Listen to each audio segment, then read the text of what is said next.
सामुंडी को संग आवे गुंदर गाडूं। बिस्मिल्लाहिर्रहमानिर्रहीम। डॉक्टर नबी बख्श खान बलोच असांजे सिंध जो ताज, जंहिंजे लाइ जेकॾहिं असां इहो चऊं त सिंध में हिन दौर में गुज़िरियल सदी में जेकॾहिं को असां सिंधी ॿोलीअ जो वॾो मुहाफ़िज़, वॾो पारखू, हिकु अहिड़ो माण्हू जेको सेफ गार्ड हुयो सिंधी ॿोलीअ जो, बचाव हुयो, सिफ़ाई अवल दस्ते जो साम्हूं उहो माण्हू जंहिंजो नालो असां दुनिया जे बरख ॿोलीदाननि जे साम्हूं रखूं, असांखे फ़ख़ुरु थींदो। डॉक्टर नबी बख्श खान बलोच काल्ह 6 साल खां अॻु असां खां हिन फ़ानी जान मौत सां खां विछड़ी वियो ऐं अॼु सिंधी ॿोलीअ जे बाख़्तियार इदारे लैंग्वेज अथॉरिटीअ जे जंहिं हाल में पाण हींअर वेठा आहियूं, हुन जी वरसी, हुन जूं यादूं, हुन जूं ॻाल्हियूं जेके वरजाए पंहिंजे अंदर में उहो वज़म, उहो वाइदो पको करे रहिया आहियूं। पक सम्झो त इहा छिति जेका मथां आहे रूहानी तौर ते असांखे भाकुर पाए तव्हां सभिनी खे चवे थी पई त असांखे न विसारजो, असां ई आहियूं तव्हांजे ॿोलीअ ऐं पंहिंजे सॼे क़ौम जा रखवाला आहियूं। मथे कुर्सियुनि ते कोप कोन वेहंदो। रूहानी तौर ते सम्झो त डॉक्टर नबी बख्श खान बलोच असांजे अॼोकी हिन कचहरीअ जो सदर बि आहे, महिमान ख़ासि बि आहे, सभु कुझु आहे। हीअ स्टेज अॼु डॉक्टर नबी बख्श खान बलोच जी आहे। हिन प्रोग्राम खे बाक़ाइदा तौर ते हलाइण जे लाइ मां गुज़ारिश कंदुमि जनाब फैज़ मोहम्मद पिताफ़ी साहिब खे त उहे अचनि ऐं कलाम पाक जी तिलावत सां असां सभिनी खे नवाज़नि। अऊज़ु बिल्लाहि मिनश शैतानिर रजीम। बिस्मिल्लाहिर रहमानिर रहीम। लक़द जाअकुम रसूलुम मिन अनफुसिकुम अज़ीज़ुन अलैहि मा अनित्तुम हरीसुन अलैकुम बिल मुमिनीन रऊफ़ुर रहीम। फ़इन तवल्लौ फ़कुल हस्बी अल्लाहु ला इलाहा इल्लाहु अलैहि तवक्कलतु व हुवा रब्बुल अर्शिल अज़ीम। सदक़ल्लाहुल अज़ीम। जज़ाकल्लाह। साईं फैज़ मोहम्मद पिताफ़ी असां सभिनी खे क़ुरान पाक जे आयतुनि सां मुनव्वर कयो। जेतो बेतभायां से आयतूं आहिनि। आयत अरबीअ में निशानीअ खे चइबो आहे ऐं उहा निशानी पूरी काइनात जे चपे चपे ज़रे ज़रे में ख़ुदा उन निशानियुनि जे ज़रिए पंहिंजे वजूद जो इज़हार कंदो आहे। लतीफ़ थो चए जेतो बेतभायां से आयतूं आहिनि, उहे बेत असांजे लाइ आयतूं, जीअं अरबीअ में आयतुल्लाह चयो वेंदो आहे, वॾनि माण्हुनि खे तख़लुस में चयो वेंदो आहे, असां लाइ डॉक्टर नबी बख्श खान बलोच सिंधी ॿोलीअ जो आयतुल्लाह हो। ऐं इहो कीअं थो थी सघे त पाण उन आयतुल्लाह खे न ॻाल्हाइण जे लाइ, लतीफ़ खे उन सां मिलाइण जे लाइ, लतीफ़ जे बेतनि जे आगाज़ करण जे लाइ मां गुज़ारिश कंदुमि साईं मिठू महरी साहिब जन खे त उहे मथे अचनि, लतीफ़ जे चंद बेतनि सां पाण सभिनी जे रूहनि खे मुकमल तौर ते पुरमुनवर कनि। अॼु न पसां से जे हुयमि हीअं थोणियूं, हाणे किनी जे वञो अंगण उॿां। सामुंडी विछोड़े जुदाई जो सुर आहे। डॉक्टर बलोच जे विछोड़े खे 7 साल थिया आहिनि। लैंग्वेज अथॉरिटी जो इहो सुठो क़दम आहे त उहो अहिड़नि हीरनि खे जेको आहे सो यादि करे थी। हालांकि उन्हनि ते लैंग्वेज अथॉरिटीअ ते दोस्तनि खे तकलीफ़ बि घणी आहे, पर असीं हिन खे तमामु घणो सारायूं था त को बि अहिड़ो ॾींहुं या माण्हू कोन्हे जंहिंखे हिन मान मर्तबो न ॾिनो हुजे, पोइ चाहे जीअरो हुजे या वफ़ाती करे वियल हुजे। डॉक्टर साहब जो वॾो कमु आहे। सामुंडी को संग आवे गूंदर गाॾूं, ओ अंगन चाड़े अंग जम वञनि ओहरे, जे तूं वण झारो कांद ए तमो हॾ न लाऊं लधियूं, ओ अठई पर सांग सायो जे सफ़र जो, सिड़थ सिबियाऊं बंदर जे तरन ते, सिड़ सिबी साॼा करे खूहा खयाऊं,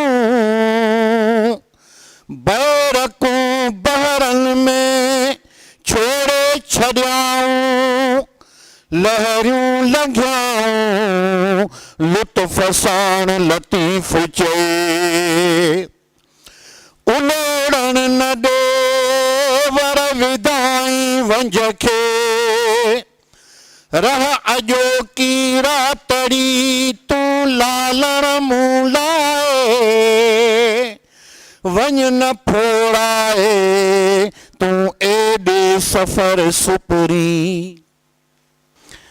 यूनान जे वॾे ॾाहे सुकरात जे लाइ मशहूरु आहे त उहो ॾींहं जे निटण उस में फानूस खयूं घिटियुनि मां घुमे पियो, कंहिं अची चयुसि चरियो थियो आहे छा? फानूस बंदि हुजे हा, सभिनी खे शक थियो आहे ख़राबु हो, ठहिराइण थो पियो वञे हलियो। सो पुछनिसि पिया छा थियो अथई? चरियो थियो आहे, ॾींहं जो फानूस खयूं थो पियो घुमे। सुकरात बेनता दर्दीले आवाज़ में चयोसि लोको चरियो न आहियां, हिन गुघ ऊंदहि में इंसान जी तलाश आहे, इंसान थो ॻोल्हियां पियो। सुकरात इंसान जी तलाश में हो। असां सिंधी केॾा ख़ुशि नसीब आहियूं जो डॉक्टर नबी बख्श खान बलोच जहिड़ा इंसान असांजे विच में रहिया, जिन असांजे ॿोलीअ, असांजे लोक अदब ऐं सिंधी क़ौम जो घाट सदियुनि ताईं मथे करे छॾियो। उहो डॉक्टर नबी बख्श खान बलोच छा हो, उन जूं ॻाल्हियूं, उन जूं यादूं वरजाइण जे लाइ पाण अॼु सभु सिंधी लैंग्वेज अथॉरिटी जे नाले में गॾु थिया आहियूं। मां गुज़ारिश कंदुसि डॉक्टर नबी बख्श खान बलोच जे ज़ात ते ॻाल्हाइण जे लाइ। हितां जे सुहिणे सुघड़ नौजवान ऐं सच त इहो आहे त जंहिंखे ॾिसंदे सां साहस थींदो आहे त असांजे लोक अदब ऐं असांजी सुघड़ाइप सदियुनि ताईं इहा लोक ॾाहप सॼे दुनिया ताईं पखिड़िबी। गुज़ारिश कंदुमि आजिज़ रहमतुल्लाह साहब जिन खे त उहे अचनि ऐं डॉक्टर नबी बख्श खान बलोच ते ॿ टे लफ़्ज़ ॻाल्हाइनि। इल्म जो नालो ज़ात जी, ॿोली लेखो घर जो, ॿोलीअ में नार नाले नालनि खे दीन जो हुजे। सुगड़ाइप जो बुनियादु, लोक अदब जो बुनियादु गुजारत ते आहे। ॻुझो अर्थ, ॻुझो न्यापो, उन ॻुझे सनेह न्यापे जे ज़रिए अवां जे आॾो पंहिंजे कुझु लफ़्ज़नि जी शुरूआति कयां थो त इल्म जो नालो ज़ात जी ॿोली लेखो घर जो, ॿोलीअ में नार नाले नालनि खे दीन जो हुजे। डॉक्टर नबी बख्श खान बलोच जी अॼु 6वीं वरसी में आयल दोस्तनि खे सलाम हुजे। साईं मुंहिंजा डॉक्टर साहब जी अज़ीम शख़्सियत जो अज़ीम कमु सिर्फ़ु हिकिड़ो पहलू न आहे, तारीख़, तहज़ीब, सकाफ़त, ॿोली, क़दीम अदब, जदीद अदब, हुनरनि ते माल मता, सिंध जा ॻोठ, वस्तियूं, वाहण, इहो समूरो कमु असांजे मोहसिन सिंध डॉक्टर नबी बख्श खान बलोच साहब जन कयो। ऐं मां चवंदुसि त सिंध जे हर हिकु ॿार बचे ॿुढड़े नौजवान ते डॉक्टर साहब जो अहसान आहे, जंहिं असांजे सिंध जे तारीख़ खे हिकु भेरो वरी उहो जीअंदान ॾिनो, उहो उरूज ॾिनो जो डॉक्टर साहब जे उन ॾिनल उरूज खे क़यामत ताईं कॾहिं बि ज़वाल न ईंदो। उहे हस्तियूं, उहे शख़्सियतूं अॼु बि असां सां गॾु आहिनि, सदा हयात आहिनि। तहरीर जी सूरत में, तख़लीक़ जी सूरत में, तहक़ीक़ जी सूरत में डॉक्टर साहब अॼु बि असां सां गॾु आहे। लोक अदब जे हवाले सां डॉक्टर साहब जो कयल अहसान थोरो कॾहिं बि लाहे नथो सघिजे। पर ॾींहं मां वापसीअ ते जेको डॉक्टर साहब बुनियादी कमु खयों हो, हमेशह भित बुनियाद ते वेंदी आहे ऐं माड़ अॾिबी आहे त बुनियाद मज़बूत हुजे। त असां अवां सिंधी क़ौम जो बुनियाद क़ौमी अदब लोक अदब आहे। ऐं डॉक्टर साहब जेतोणीक जदीद अदब जा बि पाण माहिर हुआ, पर क़दीम अदब खे उन्हनि पंहिंजो पसंदीदा तहक़ीक़ वारो कमु सम्झी ऐं पंहिंजो ज़ाती कमु सम्झी। छो त घर में जॾहिं असांजी अमड़ जीजल लोली ॾींदी आहे तूं असांजो लोक अदब आहे, ओराणा ॾींदी आहे तूं असांजो लोक अदब आहे। पिरोलियूं जेके नंढपिण में असां पंहिंजे जीजल जी झोलीअ में ॿुधियूं ॾिनियूं, इहो असांजो क़दीम लोक अदब आहे। त बुनियाद असांजो लोक अदब आहे ऐं उन लोक अदब जे बुनियाद खां डॉक्टर साहब जेको कमु शुरू कयो ऐं अॼु दुनिया इन ॻाल्हि खे मञी रही आहे त सॼी दुनिया जे कंहिं बि मुल्क में एतिरो लोक अदब महफ़ूज़ नाहे जेको सिंध जो आहे। ऐं उहो लोक अदब ॿियनि इलाइक़नि में, ॿियनि क़ौमुनि में ख़तमु थियण वारो आहे, किथे ख़तमु थी चुको आहे। उहे लोक रवायतूं ऐं लोक कचहरियूं, लोक मेला न रहिया आहिनि। पर असांजी सिंध धरती उहा ख़ुशनसीब धरती आहे जिते लोक अदब सदियुनि खां जेको सीननि जी पलटार सां आयो असां वटि पहुतो, अॼु उहो असांजो क़दीम अदब वधी विझी रहियो आहे। ऐं नए सिर उहो नओं लोक अदब जेका नई शइ असां वटि अचे थी उनखे उन नए अंदाज़ सां पेश कयो वञे थो। सिंध जो सुघड़ पंहिंजी ॿोलीअ जो मुहाफ़िज़ बि आहे, ॿोलीअ जे बचाव सां गॾोगॾु ॿोलीअ जो ख़िदमतगार बि आहे। उन समूरी ख़िदमत में असांजो सरवाण, असांजो महसिन, असांजो उस्ताद डॉक्टर नबी बख्श ख़ान बलोच, डॉक्टर साहब जे उन कयल कम खे अॻिते वधाइण जी ज़रूरत आहे। हुन जेको कमु कयो इहो को हर्फ़ आख़िर कोन हो। हाणे उन लोक अदब सां गॾोगॾु लतीफ़ियात ते कमु थिए पियो, डॉक्टर साहब जे ॿियनि कमनि ते कमु थी रहियो आहे, जिन जिन मौज़ूअनि ते हुन तहक़ीक़ कई हुई। पर लोक अदब जे हवाले सां वक़्ती ज़रूरत आहे। असांजो मौजूदु साईं सरदार शाह मिनिस्टर कल्चर या सेक्रेटरी साहब लोक मेला कनि था, पर उन में फोक लिटरेचर, लोक अदब, लोक मेले ते जेको ख़र्चु थिए थो उन जो चोथों हिसो फोक लिटरेचर ते जेकॾहिं ख़र्चु कयो वञे त असांजे लोक अदब जा खोड़ सारा किताब छपजी सघनि था। ऐं अॻे जी भेट में डॉक्टर साहब चपो चपो घुमी सिंध मझां उहो क़दीम अदब जेको सुगड़नि जो हुयो गॾु कयो ऐं उहो छपजी मैदान ते आयो। उन जा कुझु मौज़ूअ जेके अञा रहियल आहिनि उन्हनि खे बि छपाइण जी ज़रूरत आहे। पर हींअर जेको दौरे जदीद जे अंदरि लोक अदब लिखिजे पियो उनखे महफ़ूज़ करण जी तमामु वॾी ज़रूरत आहे। असांजी तंज़ीम सिंध सुगड़ लोक अदब तंज़ीम उन मरहले में बिना कंहिं मुआवज़े जे लोक अदब जी ख़िदमत में इदारनि सां हुकूमत सां गॾु आहे। डॉक्टर साहब जे उन छॾियल कम में जेको बुनियादी कमु लोक अदब आहे उन लोक अदब ते तहक़ीक़ जी ऐं लोक अदब जे इशाअत जी छपाइण जी ऐं वधीक जेके असांजा लोक अदब जा हींअर सर्जनहार कुझु वीचारा पीर सन पोढ़ा थी चुका आहिनि। उन हवाले सां सिंधी लैंग्वेज अथॉरिटी खे जस हुजे। जन ॿोली जा इलाक़ाई मुहावरा जेके आहिनि उन हवाले सां लहजा उन लिहाज़ सां सुगड़नि जूं कचहरियूं हाणे उहे महदूद कचहरियूं आहिनि, पर उन सुगड़ जे सीने में जेको लोक अदब आहे, क़दीम रवायतूं आहिनि, लोक दास्तान आहिनि, लोक ॾाहप आहे, उहो उन जो फ़न तमामु घणो आहे। उन अणपढ़िए सुगड़ जो उहो फ़न हिकु टाइम ते लिखी त नथो सघिजे, पर उन जो मुकमल जामे फ़न वीडियो जे ज़रिए महफ़ूज़ कजे ऐं हिकिड़ो इदारो हुजे, उन इदारे जा माण्हू उन महफ़ूज़ कयल फ़न खे तहरीरी सूरत में महफ़ूज़ कनि। ईअं जीअं डॉक्टर बलोच साहब असांखे रस्तो ॿुधाए वियो, पाण मेंबर मुक़ररु कया हुआ इलाक़ाई जन वञी करे उहे गुजारतूं, हुनुर, पहाका, पिरोलियूं, सिंगार, ॾहस सभु गॾु कया। हींअर वक़्त जी ज़रूरत आहे। जेके लिखिया पढ़िया सुगड़ आहिनि उहा पंहिंजी तख़लीक़ लिखत में ॾींदा, जेके अणपढ़िया सुगड़ जन जे सीननि में महफ़ूज़ आहे उहो फ़न त उन फ़न खे वीडियो जे ज़रिए महफ़ूज़ कजे ऐं लोक अदब जी हिकु अलॻि वेबसाइट हुजणु खपे। डॉक्टर साहिब जे उन कयल कम ते सिर्फ़ु लोक अदब जे हवाले सां हिकु अलॻि वेबसाइट हुजे, डॉक्टर साहिब जो मुकमल उहो कयल कमु लोक अदब जे हवाले सां उन ते रखियो वञे ऐं उन सां गॾोगॾु पोइ जेको इदारा कमु कनि पिया, हुकूमती सतह ते कमु थिए थो, लोक कचहरियूं थियनि थियूं, लोक सेमिनार थियनि था, उन्हनि खे बि उन में महफ़ूज़ करण जी ज़रूरत आहे। डॉक्टर साहिब जी हिमत, अज़मत ऐं महिनत खे सलाम। अव्हांखे जस हुजे जो अॼु हिन भलारे ॾींहं ते डॉक्टर साहिब जी उन अज़ीम शख़्सियत खे भेटा पेश करण जे लाइ ही वरसी तक़रीब कोठाई आहे।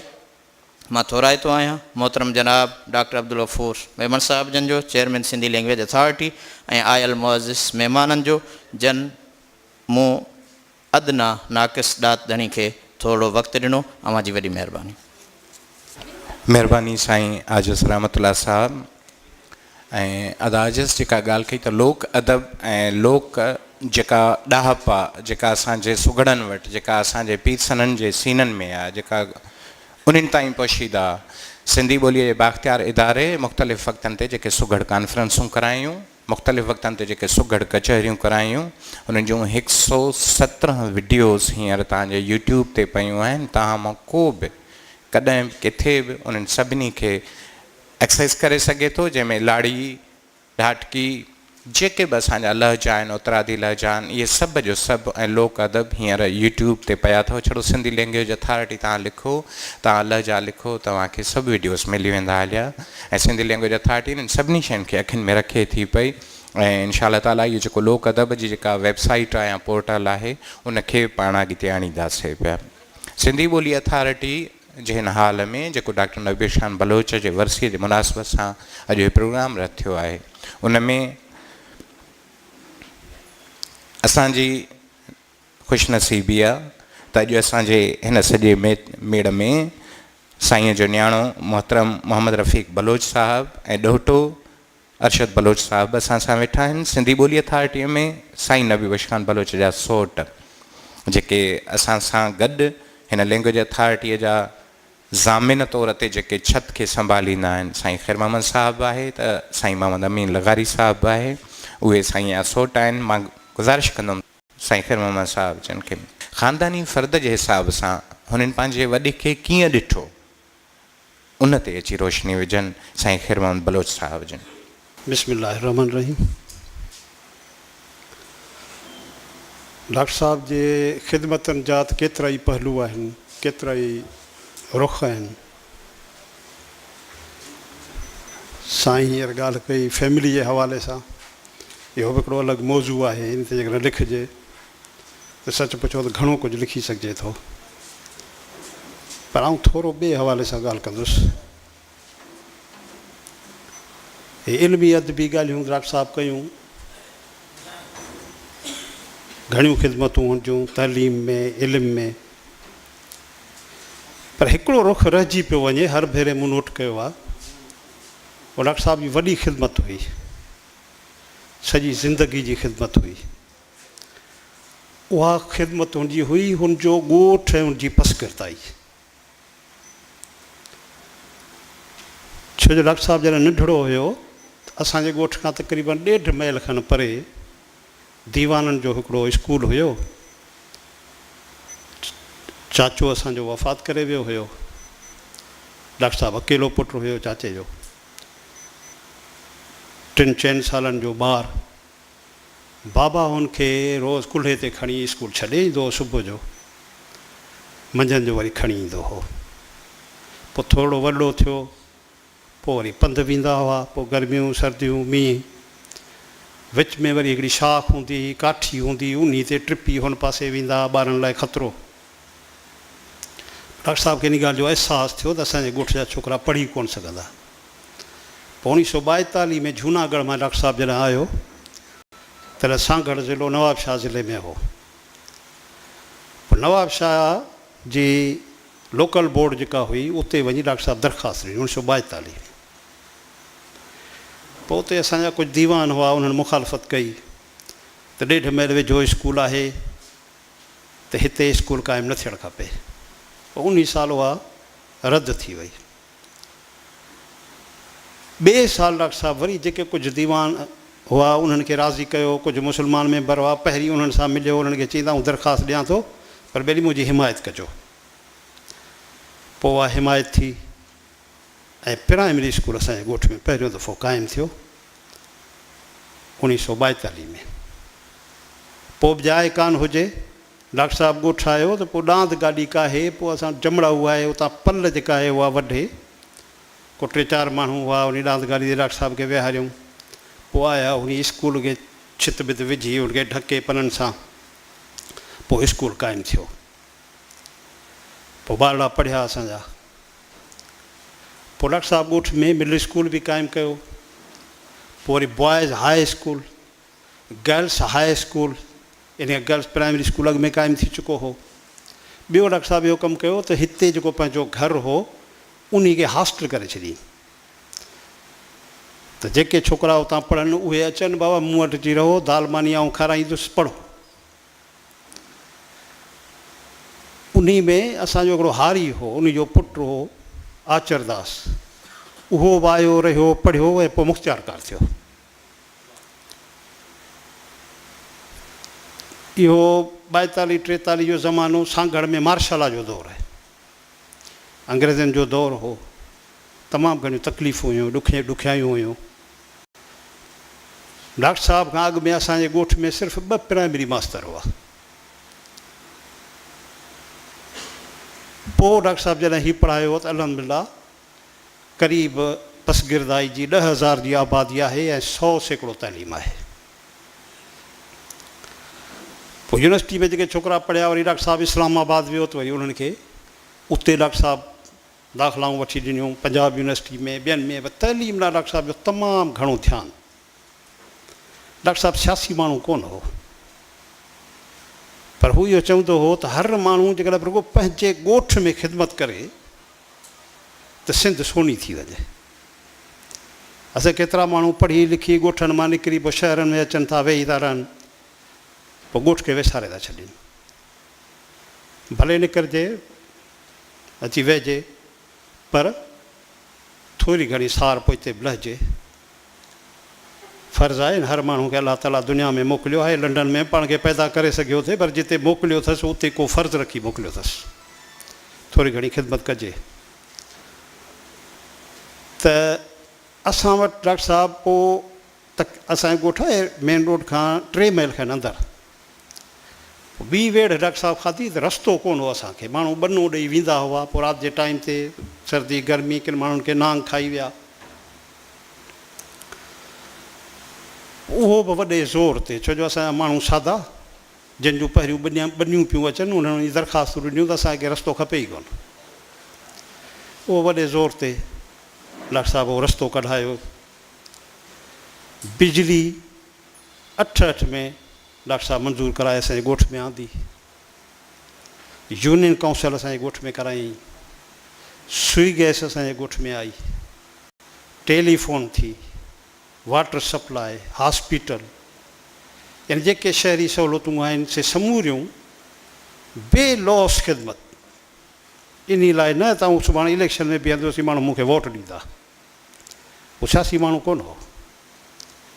ख़िदमत जो जज़्बो, हुनजे इन ख़िदमत जो, हूं त डॉक्टर साहब जो हर पहलू PhD जो पहलू आहे, पर इहो जेको पहलू जिन ते मूं लिखियो बि आहे, इहो हिकिड़ी वॾी ख़िदमत जो आहे। सॼी सिंध जी ख़िदमत त सभु असां चऊं था कजे, पर कीअं कजे, किथां खां शुरू कजे, त उन लाइ सभु कंहिंखे मौक़ियो आहे पंहिंजे पंहिंजे ॻोठ में इहे कमु करे। असां ते ॻोठ में हुनजी सादगी, माण्हू सादा हुआ। ईद बरात ते डॉक्टर साहब ईंदो हुयो, पोइ पंहिंजो इहो मलमल वारो जेको सिंधी पटको आहे इहो ॿधंदो हो। पोइ राज बिरादरी में जेके चङा हूंदा हुआ उन्हनि सां मिलणु वेंदो हो। गाॾियुनि वाॾियुनि में न, पंधु असां पोयां। पोइ सभु वञूं उते। मूंखे यादि आहे त ॾाढो जूणे जा वेठा आहिनि असांजे, उन सां मिलण लाइ असां वियासीं। हुनखे ख़बर पई हू बि अचे पियो, अध ते मिली वियासीं। पोइ डॉक्टर साहब चयो त बाबा हाणे हिते ई था कचहरी कयूं। पोइ ॿुबर जे हिकिड़ो उन जे हेठां खेड़ी में वेही रहियासीं। वॾा ई कान हुई हुन माण्हू में। फैमिली हवाले सां डॉक्टर साहिबु इन ॻाल्हि जो क़ाइल कोन हो त को नाल आहे, को ॾॾ आहे, को जाहिल आहे त हरू भरू हुनखे पंहिंजो पुटु या पंहिंजो पोटो या पंहिंजो सौटु सम्झी के वॾियूं पोस्टूं वठी जीअं अॼुकल्ह थिए पियो। तइलीम जे लाइ हू चवंदो जीअं चवंदो तीअं कंदुसि, पढ़ो, पंहिंजी हैसियत ठाहियो, सिफ़ारिश कोन कंदो हो। कंहिंजी जेका आहे उहा ॻाल्हि हूंदी चवंदो न सिफ़ारिश कयो, मुंहिंजो बाबा केरु वाक़ुफ़ु कोन्हे, पंहिंजी हिमत कयो, मुंहिंजा लफ़्ज़ हूंदा पंहिंजी हिमत कयो। त इहो हिकिड़ो सॼो पासो ॻोठ जो इन लाइ तव्हांखे थोरियूं ॿ टे ॻाल्हियूं ॿुधायां। तव्हांजी वॾी महिरबानी।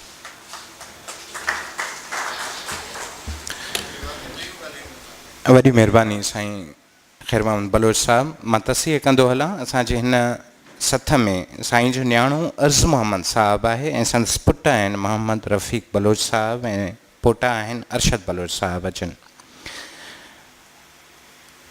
असां हिकिड़े दफ़े अशफाक अहमद साहिब खां पुछियोसीं त साईं डिप्टी नज़ीर अहमद साहिब जी जेका अख़लाक़ी बेगम आहे मुरतुल उरूस या जेको क्लासिक जेको उर्दू अदब आहे उहो अॼुकल्ह उर्दू ठप थी वियो आहे। जो मजमूई तौर ते सॼे अदबनि में अॼुकल्ह उहो कुकड़ वारी जेका कुड़ुक थी वेंदो आहे, वाइयाननि लाहिण वारो तस्वुरु हूंदो सिंधियुनि में। असां चयोसीं छा इहो अदब ईअं ई रहंदो छा, लोक अदब ईअं ई रहंदो छा? त पोइ हुन चयो ईअं न आहे, असांजी उहा मुरतुल उरूस नए दौर में ईंदी, जीन्स पाईंदी, रहंदी साॻी मुरतुल उरूस। उहा जेका असांजी जेका मिर्ज़ा कलीश बेग वारी जेका ज़ीनत हुई उहा जदीद दौर जे जदीद धाराउनि में जॾहिं ईंदी तॾहिं उहा तॻी सघंदी। सो डॉक्टर नबी बख्श बलोच साहिबु जेको सभ खां वॾे में वॾो असांजे मथां सॼे सिंधी क़ौम जे मथां सिंधी ॿोलीअ जे मथां जेको अहसान हुयो उहो इहो त जेको सिंध जे चपे चपे विरांग विरांग ते ॻोठ ॻोठ में वञी जेको सिंधी लोक अदब, लोक चवणी, लोक ॾाहप जेका असांजे वॾड़नि माण्हुनि जे सीननि में दफ़न थियल हुई, लिकियल हुई, उनखे आश्कार करे सॼी दुनिया जे मथां आंदऊं, ज़ाहिर कयूं, आश्कार कयूं, उनखे नई जनम जे हिकु धारा ॾिनऊं। उन ई धारा तहत असां सभु इहो वचन ज़रूरु कंदासीं, ज़रूरु करे रहिया आहियूं ऐं ज़रूरु कयो आहे त उहो जेको डॉक्टर नबी बख्श बलोच जी जेका ॿारियल चिणग हुई या जेको ॿुखियल ॿिज हुयो उनखे अॻिते जी आबियारी असां ई कंदासीं। इन ई अज़मनि सां गॾोगॾु मां हींअर गुज़ारिश कंदुसि मैडम परवीन मूसा मेमण साहिबा जन खे त हू अचनि ऐं डॉक्टर नबी बख्श बलोच साहिब जे ज़ात ते कुझु ॻाल्हाइनि। मैडम परवीन मूसा मेमण साहिबा। मोहतरम जनाब डॉक्टर अब्दुल गफ़ूर मेमण साहब ऐं सभु असांजा हाल में वेठल भाउर भेनरूं, डॉक्टर नबी बख्श बलोच जी शख़्सियत तमामु वॾी शख़्सियत आहे। उन ते ॻाल्हाइण लाइ तव्हां मूं नाचिस खे सॾियो आहे, तव्हांजी वॾी महिरबानी। सिंधी मौसीक़ीअ जी तारीख़, सिंधी मौसीक़ीअ जी तारीख़ किताबु जेको आहे सो ॿारनि जी स्टूडेंट्स जी तमामु वॾी ज़रूरत आहे ऐं सिंधी पढ़ंदड़नि सम्झंदड़नि मौसीक़ी सम्झंदड़नि जे लाइ इहो किताबु तमामु वॾी वथ आहे। हिन वक़्तु हुनजो छापो शायदि ख़तमु थी वियो आहे। मूंखे कुझु स्टूडेंट्स मिलिया त उन्हनि चयो आपा हीउ किताबु किथां मिलंदो, ऐं मूं वटि उहो किताबु आहे, मूं उन ते बि लिखियो आहे। हिन वक़्तु मां तव्हांखे ॿुधायां थी त डॉक्टर साहिब सां मुंहिंजी हिकिड़ी तफ़सीली मुलाक़ात थी ऐं उन मुलाक़ात में मूंखे ॾाढी राहत आई ऐं उहा मुलाक़ात जो अहवाल मूं पंहिंजे बाक़ाइदे इंटरव्यू जे हवाले सां लिखियो आहे। उहो ॿिए कंहिं किताब में या किथे छपराईंदुसि, पर उनजो मुख़्तसिर थोरो मूं हिन किताबु पले पायो सच में आंदो आहे। रतीअ जी रिहाण उन आर्टिकल जो उनवान आहे जेको शुरू थिए थो त पैदा हिते परवर कयो डॉक्टर नबी बख्श ख़ान, सरज़मीन सिंध में आला सो इंसान, मुताले ऐं मुशाहिदे में वॾो सुर्त सुॼाण, तक़रीर ऐं तहरीर में त ॾिसो मर्द जो मैदान, इल्मु अदब में इल्मी हल्का आहिनि हज़ारे हैरान, इस्लामी फ़िक्र उसूलनि ते पिड़ मथे पहलवान, शाह जो रिसालो शौक़ सां लिखे पियो जग में मरके जवान, सो मुहक़क़ महिरबान आहे अहले दिल अब्दुल रहमान चए।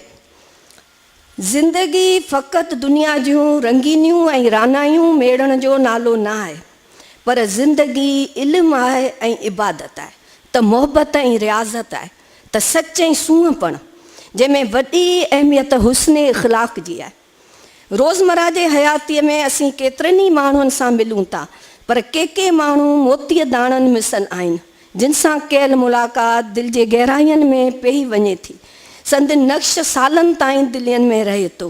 अहिड़े ई हुस्न इख़लाक़ जो मुजस्समो डॉक्टर नबी बख्श खान बलोच जी शख़्सियत हुई, जिन सां मिलण जो मूंखे ॾाढो इश्तियाक़ु हो। जॾहिं मुंहिंजो पहिरियों किताबु सिंधी अदब जो जाइज़ो छपजी मशहूरु थियो त मुंहिंजे दिलि में ख़्यालु आयो त ईंदड़ किताब जो मुआग कंहिं वॾी इल्मी ऐं अदबी शख़्सियत खां लिखायां ऐं हिकदमि डॉक्टर नबी बख्श बलोच खां मुआग लिखाइण जो इरादो कयुमि। पर जंहिंसां बि ॻाल्हि कयुमि त इहो ई मशवरो मिलियो त डॉक्टर साहिब जिन तमामु मशग़ूल रहंदा आहिनि, उहे आमतौरु घटि मिलंदा आहिनि ऐं नए लेखक खे त मुआग लिखी ॾियणु नामुमकिन आहे।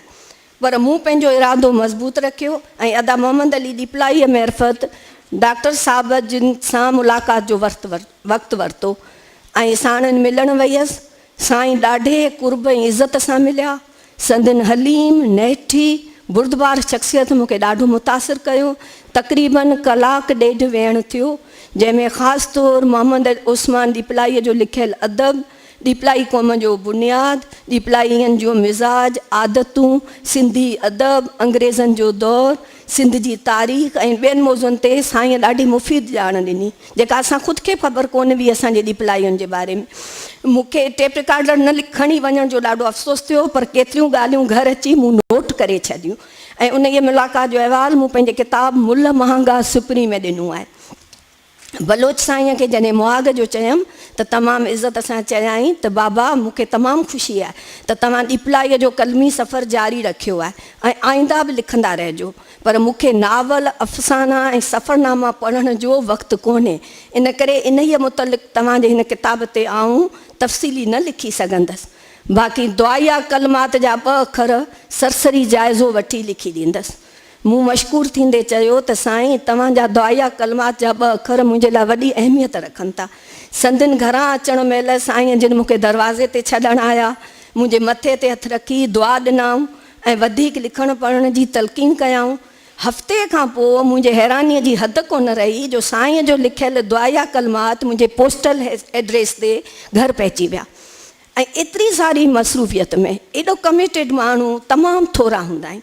अॼु संदन लिखियल इहे सिटूं मुंहिंजे लाइ हमेशह इंस्पायरेशन जो बुनियादु बणिबियूं आहिनि ऐं मूंखे वधीक ऐं वधीक महिनत ॾे माइल कंदियूं आहिनि। साईं सां ॾाढी मुंहिंजी सुठी कचहरी थी ऐं उहो इंटरव्यूज़ रिटन में मूं लिखियो आहे, इनशाला अॻियां कॾहिं उहो ॿुधाईंदसि तव्हांखे। महिरबानी।